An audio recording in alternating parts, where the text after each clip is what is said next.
नमो अरिहन्ताणं नमो सिद्धाणं नमो आयर्याणं नमो उवच्छायाणं नमो लोये सौवत्साहूणम्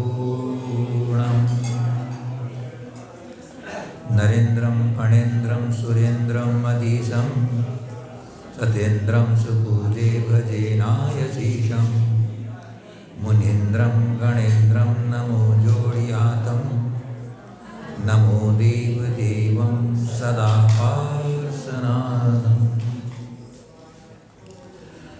बोलिए श्री अनंतानंद सिद्ध परमेष्टि भगवान की, श्री 24 तीर्थंकर भगवान की जय, श्री पंच परमेष्टि भगवान की जय, देवादिदेव कजराट श्री आदिनाथ भगवान की जय, देवादिदेव कजराट श्री पार्श्वनाथ भगवान की जय, देवादिदेव कजराट श्री कमलवजी नेमिनाथ भगवान की जय, अनेकांत शाद्वादमय जिनवाणी मातेश्वरी की जय। परम पूज्य प्रातः स्मरणी त्रिकाल वंदनी समण शिरोमणि योगेन्द्र चूड़ामणि धर्म साम्राज्य नायक युग प्रवर्तक गुरु राम गुरु मुनि कुल प्रतामह जिनवाणी संरक्षक तीर्थोद्धारक संस्कृति संवर्धक जीवंत समय सार घोरादि घोर उपसर्ग परिसजेता श्री निष्कृतवत्कर्ता सम्यक रत्न समाधि सम्राट प्रथमाचार्य चारित्र चक्रवर्ती श्री शांति सागर जी महामुनिराज की जय। परम पूज्य सरल सभा विवात्सल्यवारिधि जन धर्म प्रभावक पंचम पट्टाधीश परम उपकारी गुरुवर्य आचार्य श्री वर्तमान सागर जी महामुनिराज की अहिंसामय विश्व धर्म की जय।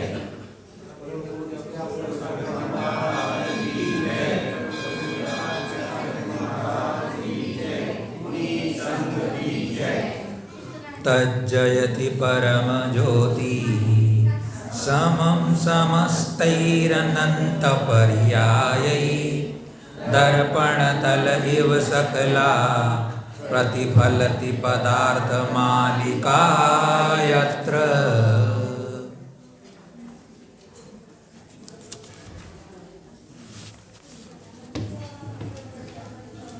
आत्मानिरागी भव्य आत्माओं, आज लोक में प्रचलित दशहरा पर्व मनाया जाता है, जिसे विजयादशमी के नाम से भी सभी लोग जानते हैं। लोक में उक्ति है कि रामचंद्र जी ने आज रावण का वध किया था, अर्थात रावण पर विजय प्राप्त, लंका पर विजय प्राप्त कर ली थी। इसलिए लोक में यह पर्व मनाया जाता है। जैन ग्रंथों के माध्यम से अगर विचार करते हैं तो रविशरण आचार्य भगवंत का कहना है कि रावण का वध रामचंद्र जी ने नहीं, लक्ष्मण ने किया था। लक्ष्मण नारायण होते हैं और रावण जो होता है वो पति नारायण होता है। नारायण के द्वारा पति नारायण का वध होता है, नियति है।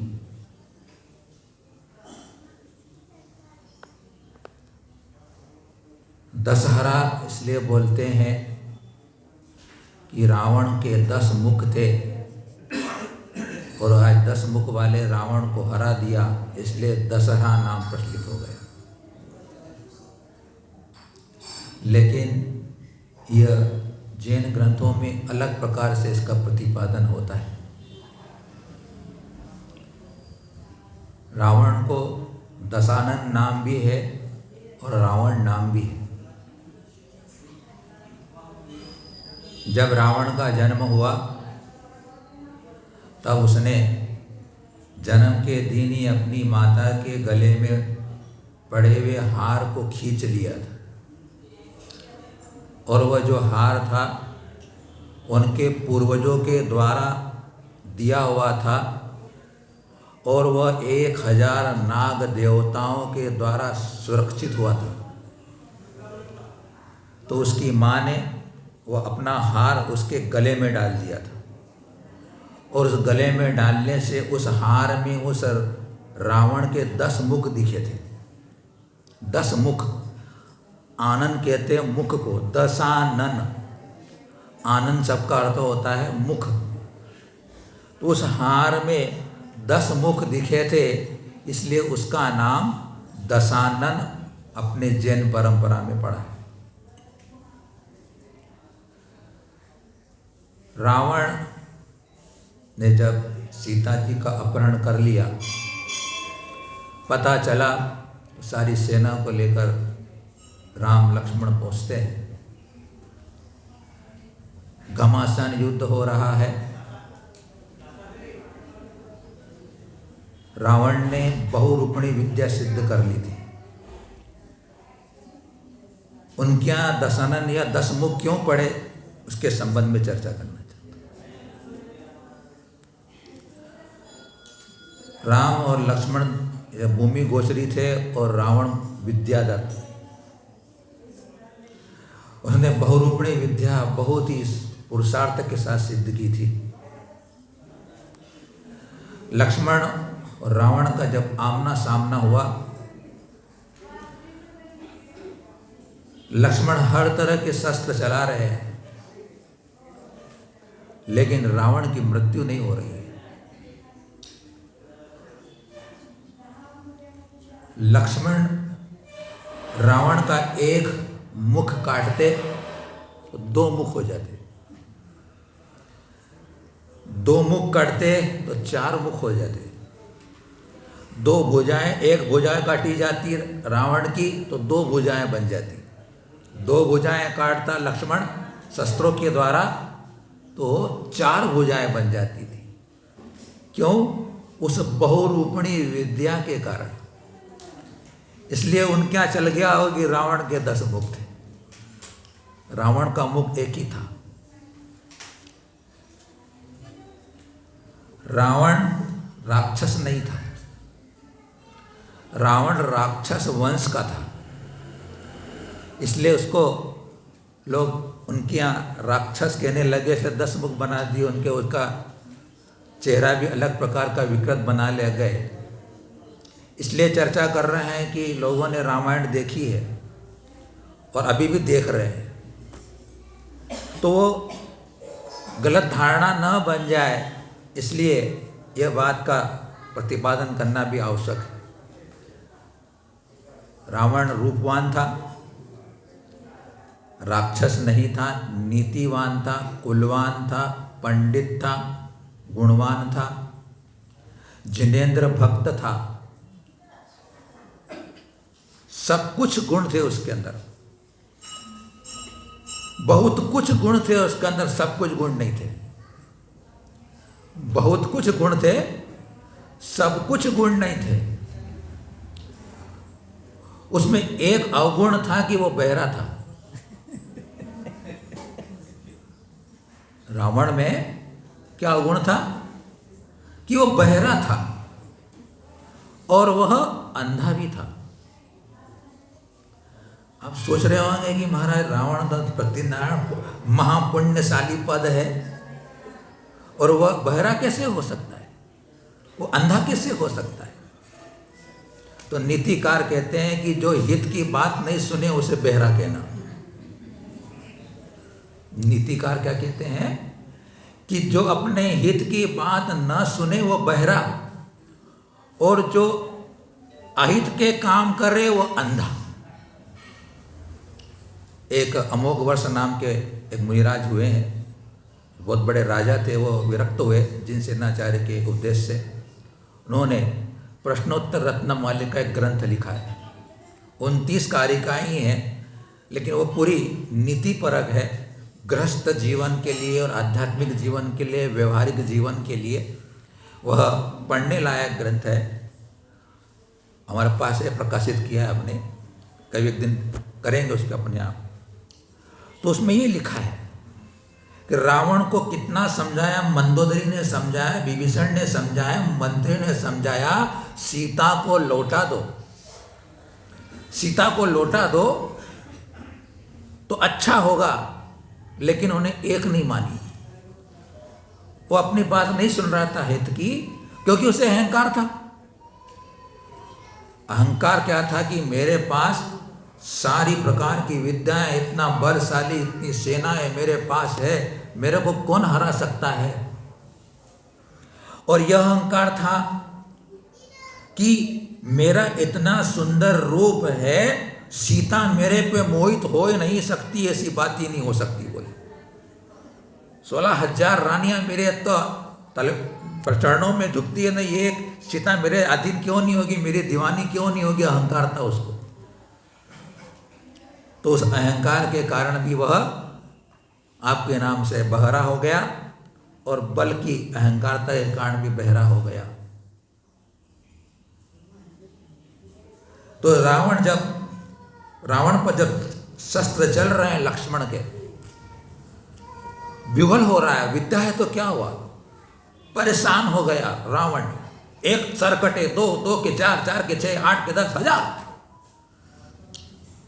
अंत में उसे आया क्रोध आया, सुदर्शन चक्र को उसने स्मरण किया और वह रावण पर चला और लक्ष्मण पर चला देता है। नारायण की कभी उससे मृत्यु होने वाली नहीं, नारायण तो मारता है। तो उसी चक्र के द्वारा रावण का वध हुआ। उनका यह बात है कि विभीषण ने रामचंद्र जी को बताया कि जब रावण मर नहीं रहा था तो विभीषण उनका द्रोही बन गया था। घर का भेदू लंका ढाए कहावत जब भी बनी। घर का भेदू लंका ढाए कहावत जब भी बनी, क्योंकि विभीषण ने वह विद्रोही हो गया था और राम के खेमे में जाके मिल गया था उनके यहाँ। विभीषण को उनके ऐसा पता है, उनके ऐसा मालूम था विभीषण को कि रावण की नाभि में अमृत है। बोले उनका क्या कहते हैं, रावण की नाभि में अमृत है। तो रामचंद्र जी को कान में बोल देते कि विभीषण ऐसा मरने वाला रावण नहीं है। बोले तुम तो इसकी नाभि पे निशाना लगाओ। बोले उनकी ऐसी बात। तो नाभि में जब निशाना लगता है उनके, तो रावण की मृत्यु होती है। चिंतन किया कि अपन भी दशहरा मना चुके, अपन भी जैन समाज भी दशहरा मना चुकी है। भाद पक्ष में अपने दशहरा मना लिया। भादों का महीना आया था ना अपना, अभी 10 लक्षण पर्व आया था ना अपने, वो अपना दशहरा था। क्यों कि रावण तो चला गया, रावण नहीं है अब, लेकिन हर मन में रावण बैठा हुआ है। हर मन में रावण बैठा हुआ है। रावण चला गया तो चला गया, लेकिन देश के अज्ञानी, रागी, देशी, मोही जीवों के अंदर अभी रावण बैठा हुआ है। रावण उसील का सेवन करने वाला, परिस्थिति को सेवन करने वाला, ऐसे देश के कई रावण बैठे हुए हमारे यहाँ। लेकिन हमारे यहाँ भी जैन दर्शन में कहे हैं कि तेरी आत्मा में भी 10 रावण है। तेरी आत्मा में भी 10 रावण है। 10 रावणों के कारण तू बदनाम हो रहा है और तू मारा जा रहा है। समझ गए होंगे आप लोग, ऐसी बात नहीं है, सब लोग समझदार हैं यहाँ पे कि 10 मुख ऐसा अपने अंदर भी है। 10 आना है ना, क्रोध, मान, माया, लोभ, मिथ्या, हिंसा, झूठ, चोरी, उसीर और परिग्रह। ये 10 रावण प्रत्येक आत्मा में चल रहे संसारी आत्मा के। उन दशाननों को, उस 10 मुख वाले, इस अपनी आत्मा में रहने वाले उस रावण को मानने के लिए 10 धर्म रूपी चक्र चलाना पड़ता है तो वह अंदर का रावण मरता है। 10 धर्म रूपी चक्र चला तो रावण अंदर का, उन वितराग मुनियों ने चलाया, उन निर्गंत मुनियों ने चलाया, अब उनके अंदर से वो रावण निकल चुका और वह फिर परम पद को प्राप्त हो गया, दशहरा मन चुका हुआ।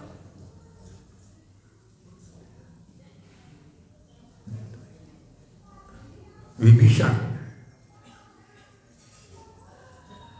लंका भेदू घर का भेदू लंका ढाए, ये आज स्थिति अपने जैन समाज में भी चल रही है। यह स्थिति जैन समाज में भी चल रही है कि अपन जैन समाज अलग अलग खेमों में, अलग अलग चिंतनों में, अलग अलग विचारधारणाओं में बढ़ते चले जा रहे हैं और हम ही हमारे विभीषण बन रहे हैं। हम ही हमारे विभीषण बन रहे हैं। क्षेत्र चले जा रहे हैं, एक से एक क्षेत्र हमारे हाथ से निकलते जा रहे हैं। कोई ग्रंथ के नाम पर, कोई पंथ के नाम पर, कोई संत के नाम पर, कोई आमनाएं के नाम पर वो बढ़ता चला जा रहा है, बढ़ता चला जा रहा है, खोखला होता चला जा रहा है। हमारा खुद जैन समाज अपने लिए जिम्मेदार है, दूसरा कोई जिम्मेदार नहीं। बहुत व्यापक चिंतन करना होगा, बहुत विस्तृत विशाल रूप से चिंतन करना होगा, अन्यथा बंधु हो सकता है कि लिखा है कि पंचम काल में धर्म का ह्रास भी होने वाला होगा, बढ़ेगा भी। हो सकता है कि शुरुआत हो गई हो, जैन धर्म के ह्रास होने की शुरुआत हो सकती है, लेकिन सजगता और सावधानी रखनी पड़ेगी कि जैन धर्म का अस्तित्व बना रहे हमारा। अभी 20G का हुआ था, अभी मोदी जी के सम्मेलन में उन्होंने जैन धर्म के संबंध में कितनी गलत गलत मान्यताएं सबके सामने रख दी कि जैन धर्म को हिंदुत्व के नाम पर रख दिया उन्होंने। तो उसको लड़ने वाला कौन है, कौन बात करने वाला है? तो जैन धर्म पर हर तरह से आघात हो रहा है, अपने को सावधान होना होगा। राम बनो आराम मिलेगा, राम बनो आराम मिलेगा। राम कैसे थे? पुरुषोत्तम थे, विनम्र थे, सम्यक दृष्टि थे, जिन भक्त गुरु भक्त थे और उसके साथ वितरागी थे, वितरागी थे। राम बनो आराम मिलेगा। और राम और कोई नहीं है, अपना आत्मा राम ही राम है। अपना आत्मा राम ही राम है। अपने इस राम में आना है, हमें अपने आत्मा के अंतरंग में आना है, तो हमारा राम हमें आराम देने वाला होगा। जब तक मैं अपने राम से बाहर जाऊंगा, आत्मा राम से बाहर रहूंगा, आत्मा राम से बाहर मैं अपनी दौड़ लगाऊंगा, तो मुझे आराम नहीं मिलने वाला है। अपने आराम ग्रह में आकर के विश्राम करो। अपने अंतर आत्मा का जो आराम ग्रह है, जो कि निराकुल है, निर्द्वंद है, निष्पक्ष है, आनंद रूप है, तो चिदानंद है, ज्ञानानंद है, ज्ञान मूर्ति है, ऐसे अपने स्वयं के आत्मा राम के विश्राम ग्रह में आकर के विश्रांति लेना होगी। तो राम बनो आराम मिलेगा। रावण बनो भ्रमण होगा, रावण बनो भ्रमण होगा। रावण भ्रमण कर रहा है। अंधा एक ही काम किया था उनने कि वह सीता को अपना बनाना चाहता था, सीता को अपना बनाना चाहता था। ये अहित का काम किया, अंधेपने का काम किया, और उसी के कारण वह नरकगामी बना। कितना देखो आप, संकल्प क्या लिया था, देखो उसमें अच्छी बात थोड़ा ढूंढ ले अपन, कि जो स्त्री मुझे नहीं चाहेगी मैं उसे नहीं भोगूंगा। यह एक संकल्प ले लिया था उन्होंने। बोले मैं कुछ और नहीं कर सकता हूं, तो मैं यही नियम देता हूं। उन्होंने भगवान केवली के सामने नियम ले लिया, और उसी एक नियम के कारण रावण की रेखा बन गई। लक्ष्मण की रेखा तो थी सीता के लिए, लक्ष्मण रेखा की चर्चा आती ना, तो रावण के लिए और रावण रेखा थी।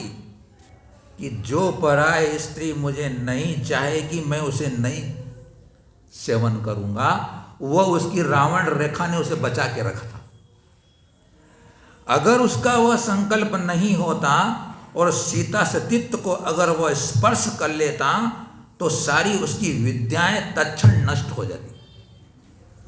उसकी विद्याएं नष्ट हो जाती तो उस शिवा ने, उस व्रत ने, एक संकल्प ने उसे अपनी विद्याओं की रक्षा करने में निमित्त बना दिया। इसलिए रोज चर्चा कर रहे हैं, नहीं सेवन करते हो, नहीं खाते हो, नहीं पीते हो, नहीं करते हो, संकल्प ले लो। संकल्प ले लोगे तो रक्षा होगी, अपने लिए सीमा बन जाएगी। 10 मकान आपके पास नहीं होने वाले, 2 मकान है, 2 मकान का संकल्प कर लो कि 2 मकान मेरे होंगे, बाकी मेरे मकान के प्रति कोई भाव नहीं रहेगा। रावण ने, मैं प्रसंग पे आ रहा हूं, अपना ग्रंथ चल रहा है उसके प्रसंग पे चल रहा हूं, मैं बाहर नहीं जा रहा हूं।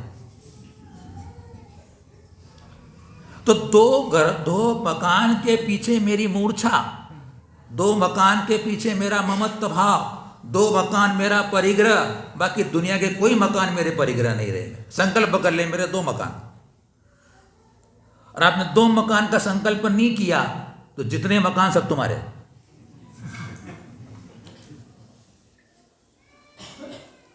क्योंकि वांछा बैठी है कि मैं तीसरा मकान भी बनाऊंगा, मैं तीसरा मकान कर सकता हूं, मैं चौथा मकान मेरा हो सकता है। तो संकल्प कर लिया आपने, परिग्रह से बच गए, परिग्रह से बच गए अपन। तो रावण ने भी वही परिग्रह संचित करना चाहा, मूर्छा का भाव रखा कि सीता मेरी हो जाए, सीता मेरी है, ये मेरा बने का भाव सीता में लाया, रावण परिग्रही हो गया। सीता मिल नहीं पाई, न मिलती तो भी वह सीता के सामित्व के पने को प्राप्त हो गया और कर्म बांधता रहा। देख लो आप, सीता मेरी है, सीता मेरी बननी चाहिए, परिणाम चल रहा है, सीता का सेवन तक नहीं किया और वह कर्म बंद कर रहा है। इसलिए कल चर्चा की थी हमने आप लोगों से कि आप लोग भी अपन ब्रह्मचर्य व्रत पूरा का पालन नहीं कर सकते हैं तो एक पति या एक स्त्री, पत्नी ऐसा संकल्प कर ले तो आप ब्रह्मचर्य अणुव्रत के धारी होते हैं। ब्रह्मचर्य अणुव्रत के धारी हो गए आप, उसके बाद जितनी भी स्त्रियां हैं वो मेरी माता, बहन, पुत्री के समान है ऐसा। और पर्व के दिनों में मैथुन सेवन नहीं करना, यह वसुगंधी आचार्य देव ने लिखा है। अणुव्रत, ब्रह्मचर्य अणुव्रत के स्वरूप में बताया उन्होंने कि जो ब्रह्मचर्य अणुव्रत हो जाता है तो वह पर्व के दिनों में सेवन नहीं करता है, पर्व के दिनों में वो उसका त्याग देता है। और कुछ लोग भी ऐसे हैं, पढ़ने में आता है, सुनने में आता है कि 4 दिन की छुट्टी के अंदर भी वो अपना सेवन करते हैं। बोलते अरे भैया कहाँ जाओगे आप, कहाँ गति मिलेगी तुम्हारे को, हैं?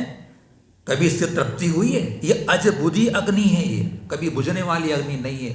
जो लोग अगर इतने वासना के शिकारी होते हैं और ऐसा काम करते हैं तो सुनिश्चित वो दुर्गति के पात्र होने वाले होते। तो रावण शिक्षा दे गया कि स्त्री और स्त्री से दूर रहना। रावण शिक्षा दे गया कि स्त्री और स्त्री दोनों से दूर रहना चाहिए। बोले स्त्री यानी लक्ष्मी, पैसा, स्त्री, लक्ष्मी से भी दूर रहो। अभी आने वाली लक्ष्मी जी का दिन आने वाला, पूजा करेंगे सब लोग लक्ष्मी जी की। अभी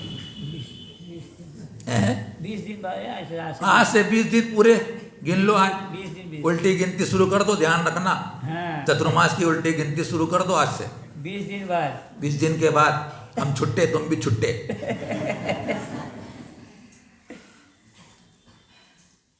तो स्त्री और लक्ष्मी, स्त्री और स्त्री से दूर रहना, तो अपने लिए रावण शिक्षा दे गया।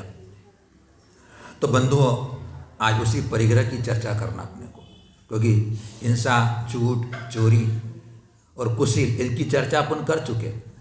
अहिंसा, सत्य, अचोर, ब्रह्मचर्य की अपन चर्चा कर चुके। क्योंकि अपने को अमृतचंद आचार्य देव अमृत पिला रहे हैं, तीर्थंकरों की वाणी का जो सार्थ हमें दे रहे हैं, अमृत सूत्र दे रहे हैं। अगर तू पुरुषार्थ की सिद्धि करना चाहता है तो तू सच्चरित्र को धारण कर, सच्चरित्र को धारण कर।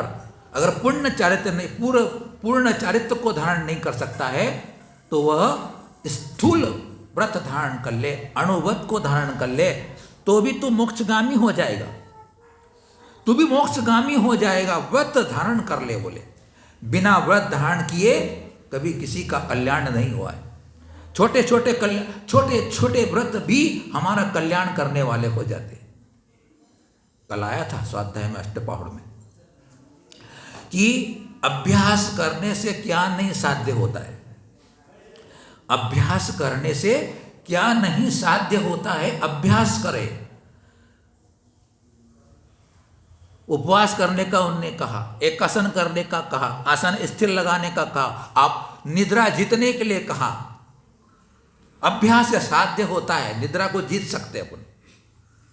तो अभ्यास करें और अभ्यास करने के बाद आगे कदम बढ़ा लें। तो यहाँ पर हम 111 नंबर की कारिका में आज परिग्रह नाम के पाप के संबंध में विचार करते हैं। या मूर्छा नामेयम् विज्ञातव्य परिग्रहो रेष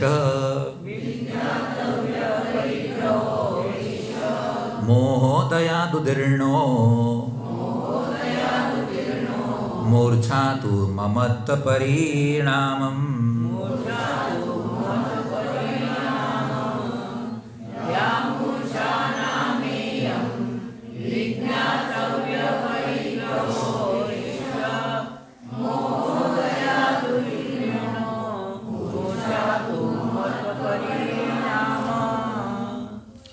यहाँ अने जो यम मूर्छा नाम, यह जो मूर्छा है ऐसा ही परिग्रह, इसे ही परिग्रह विज्ञातव्य जानना चाहिए।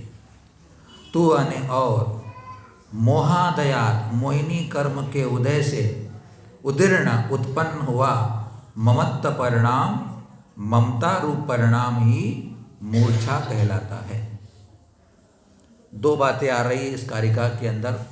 परिग्रह का स्वरूप बता रहे हैं, परिग्रह पाप का लक्षण बता रहे हैं कि मूर्छा ही निश्चय से परिग्रह है। मूर्छा का जो भाव है वही निश्चय से परिग्रह है। फिर जिज्ञासा हुई कि मूर्छा क्या, तो उन्होंने कहा कि मोह कर्म के उदय से उत्पन्न हुआ जो ममत्व का परिणाम है वह मूर्छा है। मोहिनी कर्म के उदय से जो ममत्व का परिणाम होता है, ममत्व का भाव होता है, उसका नाम मूर्छा है। अब आप ममत्व को समझ लें, कितनी व्यापकता है ममत्व शब्द के अंदर। ममत्व का मतलब है कि बाह्य पदार्थों से अटैचमेंट होना, बाह्य पदार्थों से अटैचमेंट होना, बाह्य पदार्थों से लगाव होना, बाह्य पदार्थों के प्रति राग की अनुभूति होना, बाह्य पदार्थ के प्रति एकत्व का भाव होना, यह मेरा है इस प्रकार का भाव होना, मैं इसका हूं इस प्रकार का परिणाम होना, यह सब इस प्रकार का अंतरंग का संकल्प मूर्छा है। अटैचमेंट, आप जुड़ गए किसी पदार्थ से कि यह मेरा है, तो आपका वो परिग्रह हो जाता है। आपके मन में विचार आया कि पदार्थ मेरा है, तो आपका पदार्थ है या ना हो, आप उस पदार्थ के परिग्रह के धारी हो जाते हैं मूर्छा के कारण, ममत्व परिणाम के कारण।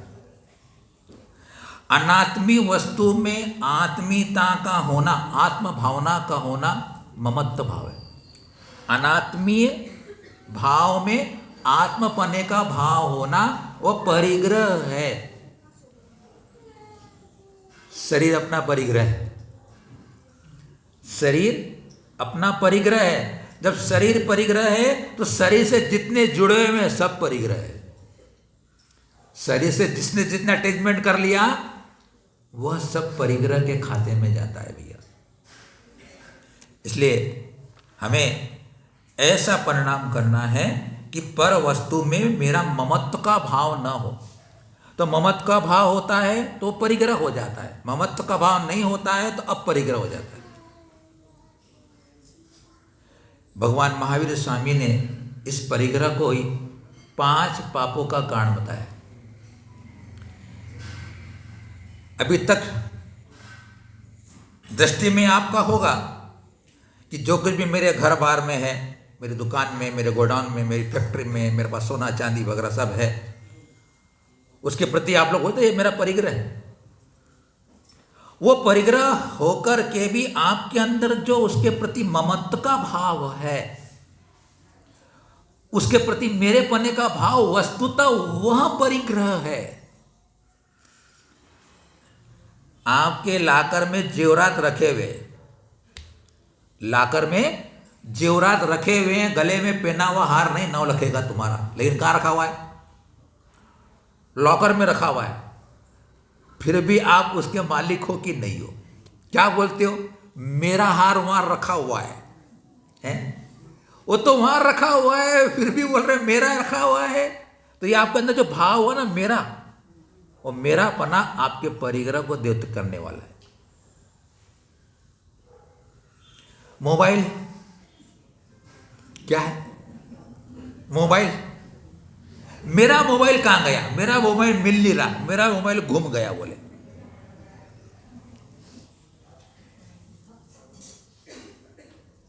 अब देखो अटैचमेंट अगर कम ज्यादा होता है तो कैसा परिग्रह कम ज्यादा हो जाता अंतर का। पहले समय में था वो टच करने वाला मोबाइल था, पहले समय में टच करने वाला मोबाइल। अब स्क्रीन टच बड़ा मोबाइल बोले, बड़ा वाला बोले, वो भी कमर में लटकता है तो अच्छा दिखता है बोले।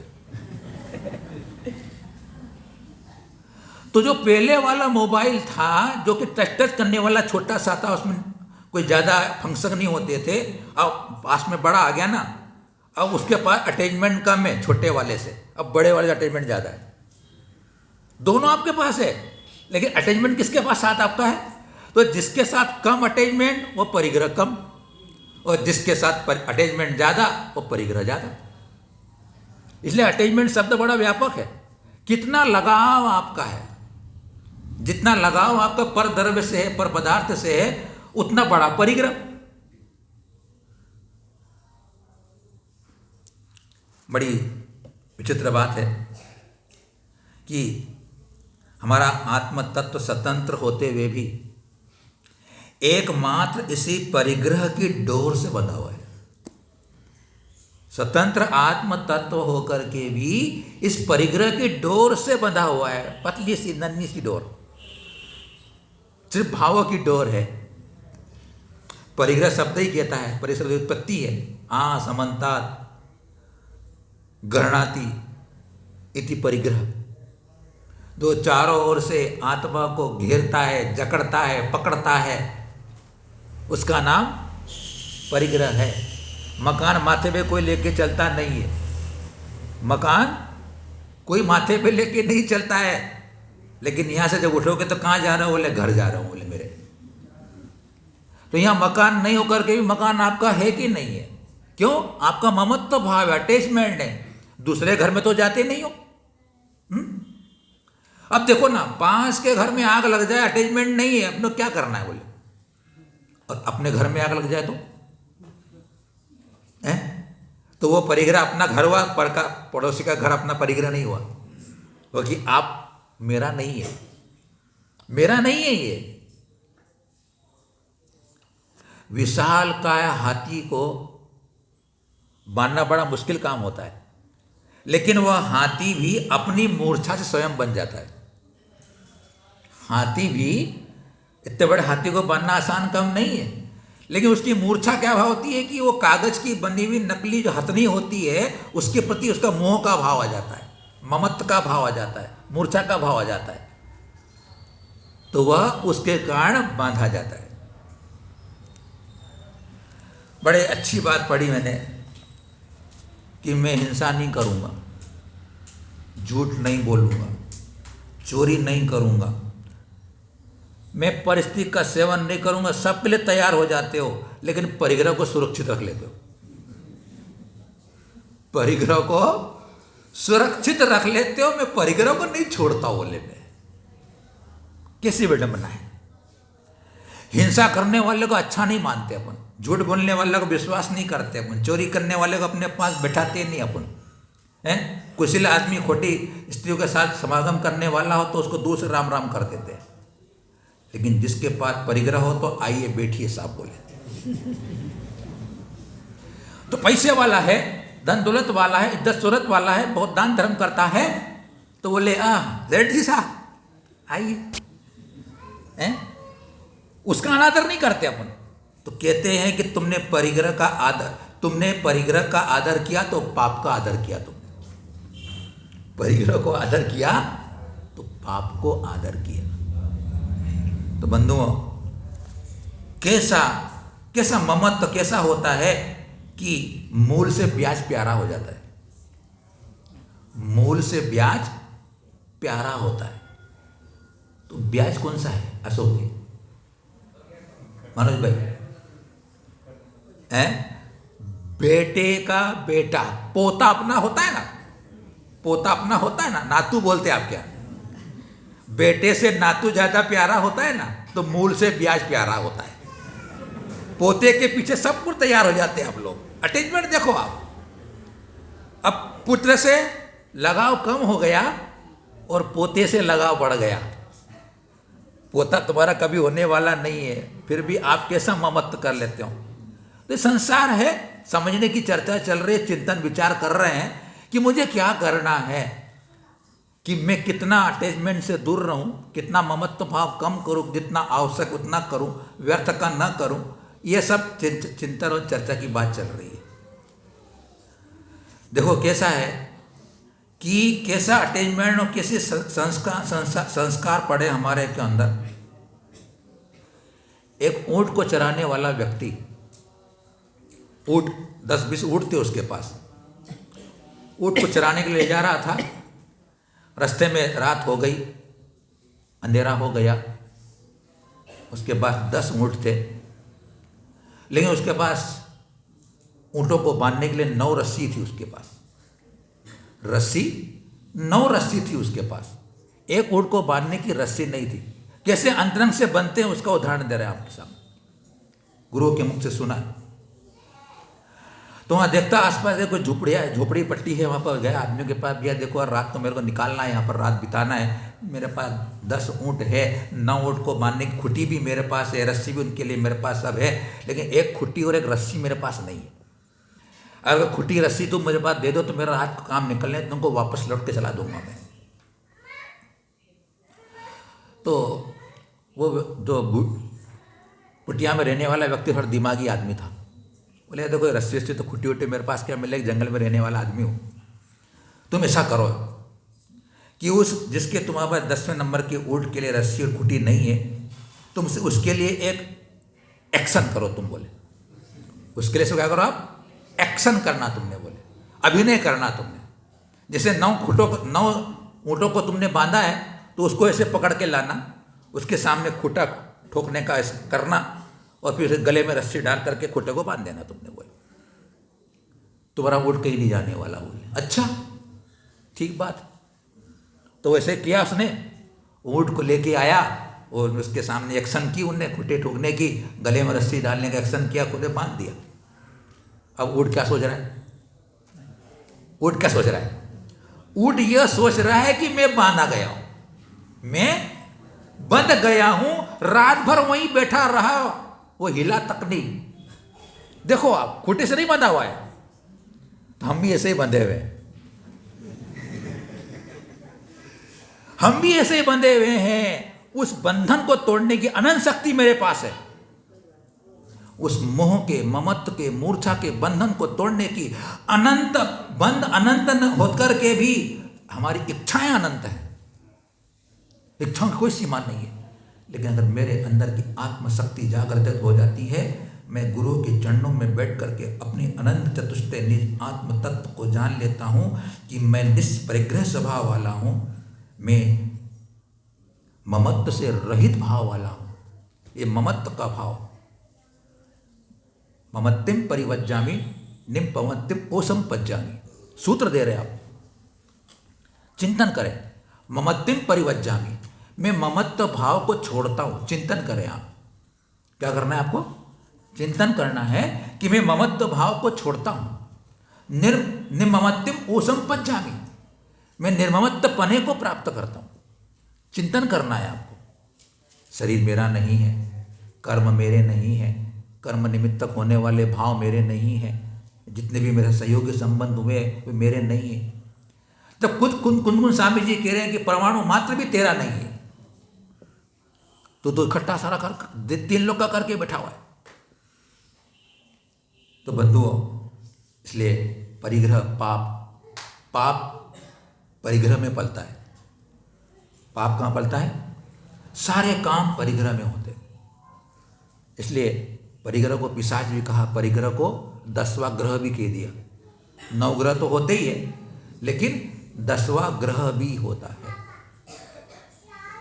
तो बंधुओं, आगे और चर्चा चलेगी परिग्रह के संबंध में, मूर्छा के संबंध में। समझना होगा अपने को हर चीज। यानी एक ऐसे अपने को आचार्य मिले हैं, अमृतचंद आचार्य, जो 5 पापों के संबंध में इतना विस्तार से कथन, इतना स्पष्ट विवेचन कि अपने तार खोल दिए। इतना आनंद आ रहा है, हम तो स्वांत सुखाय कर रहे हैं कि कितनी गहराई है पाप के संबंध में और धर्म के संबंध में, कितनी गहराई है। जब तक अंतरंग की गहराई में नहीं जाते हैं, तब तक वस्तुतः धर्म का प्रादुर्भाव नहीं होता है। धर्म प्रकट करना है मुझे, उथलापन नहीं चाहिए। अंतरंग की यात्रा, अंतरंग में जाना पड़ेगा, भावों से मुझे धर्म करना है। धन से धर्म नहीं होता है, भावों से धर्म होता है। धन तो धर्म के लिए एक सहायक है, निमित्त है। धर्म तो भाव से होता है। तो आज दशहरा और आज परिग्रह। एक बात रह गई थी, हमारे यहाँ भी 10वें गुण स्थान में सारा लोभ कसाय नष्ट होकर के दशहरा जीत लिया जाता है। 10वें गुण स्थान में लोभ कसाय की गर्दन निकाल दी जाती है और वो आत्मा वीतरागी बन जाती है। तो दशहरा हमारे लिए रोज का दशहरा है। तो बंधुओं, अपन इस परिग्रह पाप को समझें और अपने अंदर मूर्छा का भाव जितना कम करेंगे, जिस वस्तु से जितना ममत्व छोड़ेंगे, उतनी जल्दी उस वस्तु को छोड़ देंगे। ऐसी अच्छी बातें इसके अंदर आने वाली है। अब उन ससामयिक चर्चा करेंगे। ओम नमः। सबको क्षमा, सबसे क्षमा।